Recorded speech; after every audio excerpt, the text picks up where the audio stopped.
Hello everybody, it's Jordana. Today I'm going to be answering that million-dollar question: can nutrition help get my baby to sleep throughout the night? Now unfortunately, the answer is going to be we're not so sure. We're seeing when we start solids with babies that some babies do start to sleep through the night, other babies who were sleeping through the night stop sleeping through the night, and other babies we just actually have no change.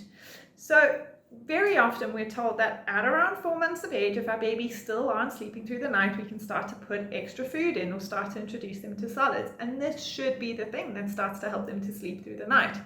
But unfortunately, when we really are looking at how much food our babies are taking in when they first start eating solids, it's very, very little. And so it's not actually going to be contributing towards their caloric intake.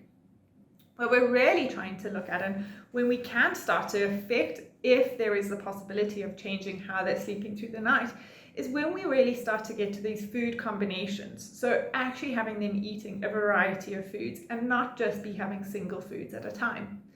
And then it's more about the quality of the food versus the quantity of the food, which is unfortunately one of those misunderstandings that people have.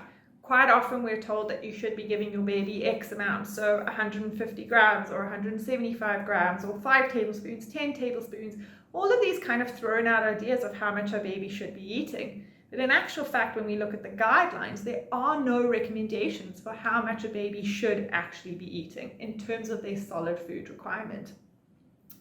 When I'm talking about that quality versus that quantity, it's looking at what food combinations can we give babies that will help to actually keep them fuller for longer. It doesn't matter if we've given our babies 150 grams of broccoli, because that food is going to be really quite quickly digested by the body, and so it moves out of that stomach area really fast.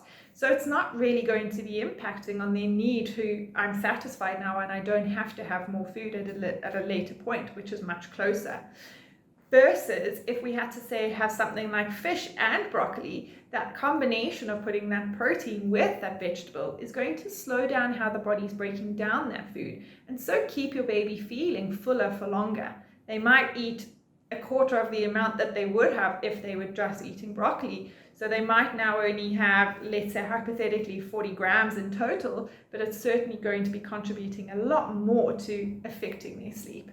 Not to say that it is a guarantee that now they will be sleeping through the night, but that quality is going to be the biggest factor in terms of, are we able to change how our babies are sleeping throughout the night? So look at your food combinations. Quite often we just get stuck on we giving our babies vegetables, or fruit, or the porridges, or the carbohydrates, which are really rapidly digested. Make sure that at every meal that you're offering your baby, that there is some protein, particularly an iron-rich protein in there, that there is also some fat. Love fat for your babies. Add in butters and coconut oils and ghees and olive oils, whatever your family traditionally uses in cooking.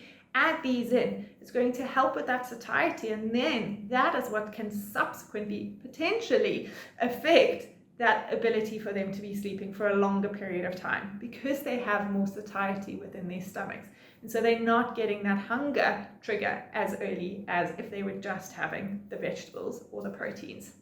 I hope this helps. See you next time. Bye.